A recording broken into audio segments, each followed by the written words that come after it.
This will be just a very brief commentary on the election of our new Pope, Pope Francis I. And so far, I am very encouraged.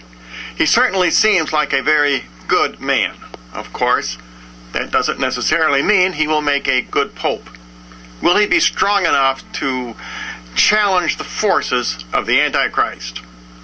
And I was inspired to read in the book of Esther about Mordecai, because as I've always said, Mordecai is a precursor of Petrus Romanus, the last pope.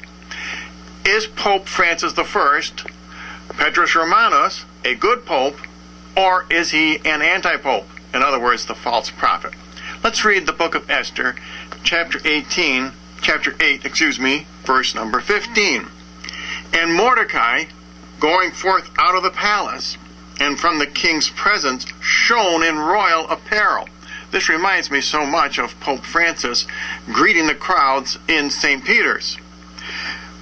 To wit, of violet and sky color, wearing a golden crown on his head, and clothed with a cloak of silk and purple. And all the city rejoiced and was glad. Now what's very interesting is that Mordecai appeared to the public this way on the 13th of the month. And I think that's very significant.